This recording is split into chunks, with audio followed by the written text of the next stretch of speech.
Hey friends, welcome to my channel. In this video, we are going to learn about hypertension. So, without any further delay, let's start. So, hypertension के बारे में सबसे पहले हम उसकी intro देख लेते हैं कि हाइपरटेंशन होता क्या है. उसके बाद हम इसकी डिटेल पढ़ेंगे. Hypertension also known as high blood pressure और आर्टीरियल हाइपरटेंशन.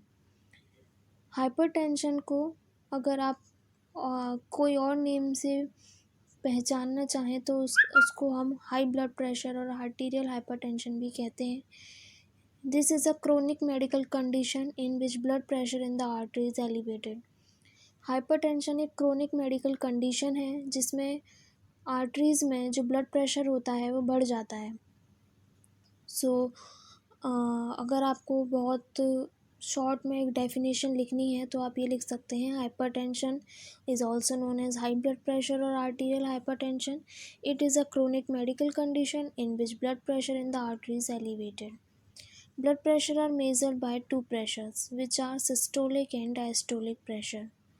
हाइपरटेंशन में जब ब्लड प्रेशर आर्टरीज में बढ़ जाता है तो वो एक क्रोनिकल मेडिकल कंडीशन है. उस ब्लड प्रेशर को हम दो पार्ट्स में डिवाइड कर रहे हैं. दो प्रेशर्स में हम इसको मेज़र करते हैं, जैसे systolic blood pressure and diastolic blood pressure. Maximum है सिस्टोलिक और मिनिमम प्रेशर है diastolic blood pressure. Systolic pressure occurs when the left ventricle mostly contracted and diastolic pressure occurs when the left ventricle relax.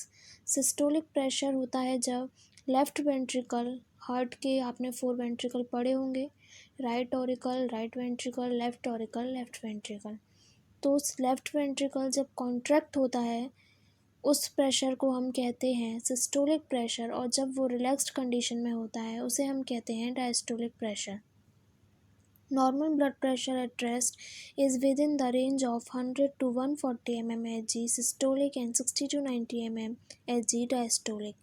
अगर हम normal blood pressure देखें तो जो rest की condition होगी उस कंडीशन में सिस्टोलिक प्रेशर होता है 100 टू 140 mmHg और डायस्टोलिक प्रेशर होता है 60 to 90 mmHg.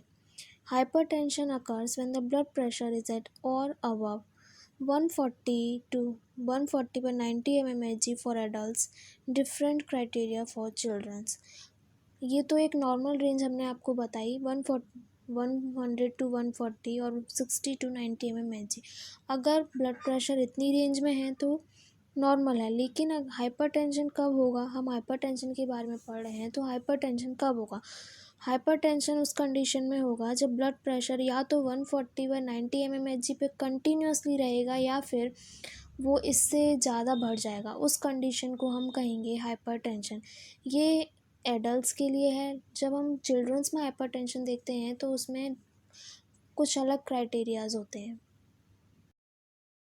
Systolic pressure occurs when the left ventricle mostly contracted and diastolic pressure occurs when the left ventricle relax. ये हमने पढ़ लिया. नॉर्मल ब्लड प्रेशर हमने पढ़ लिया. हाइपरटेंशन की कंडीशन हमने पढ़ ली. Sustained hypertension over time is a major risk factor for hypertensive heart diseases, stroke, coronary artery diseases and coronary kidney diseases. अगर हाइपरटेंशन ऐसे ही मेंटेन रहा, अगर हाइपरटेंशन कंटिन्यूसली बना रहा, उसको हमने ट्रीट नहीं किया तो वो एक रिस्क फैक्टर बन जाता है बहुत सारी अलग डिजीज़ेस के लिए, जैसे कि hypertensive heart diseases, stroke, coronary artery disease और कोरोनरी किडनी डिजीज़. ये सारी डिजीज़ेस अगर हाइपरटेंशन सस्टेन रहा ओवर टाइम तो ये कंडीशंस हो सकती हैं. नेक्स्ट है, हम हाइपरटेंशन का क्लासिफिकेशन देख लेते हैं. हाइपरटेंशन के क्लासिफिकेशन में 2 कैटेगरीज़ में हमने इसको मेनली क्लासीफाई किया है. पहली है प्राइमरी हाइपरटेंशन एंड दूसरी है सेकेंडरी हाइपरटेंशन. मोस्टली जो केसेस होते हैं वो प्राइमरी हाइपरटेंशन के अंडर आते हैं और कुछ केसेस होते हैं वो सेकेंडरी हाइपरटेंशन में आते हैं, जैसे कि 90 to 95% cases are considered under primary hypertension which have no obvious underlying cause.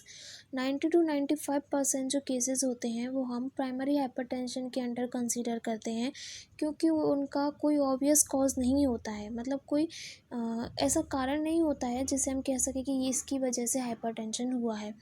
5 to 10% cases are secondary hypertension with identifiable cause. 5 से 10% जो केसेस होते हैं वो सेकेंडरी हाइपरटेंशन में आते हैं जिनका एक कॉज होता है, जिनका कारण होता है कि जिन्हें हम पहचान सकते हैं कि इस कारण की वजह से ये सेकेंडरी हाइपरटेंशन हुआ है। उसकी डिजीज़ हैं जैसे कि coronary kidney disease, narrowing of arteries, कुछ एंडोक्राइन डिसऑर्डर होते हैं, हॉर्मोन्स में डिसऑर्डर हो जाते हैं जैसे कॉर्टिसोल वगैरह। So that's all for today friends. If you like this video, please like, share and subscribe. Thank you.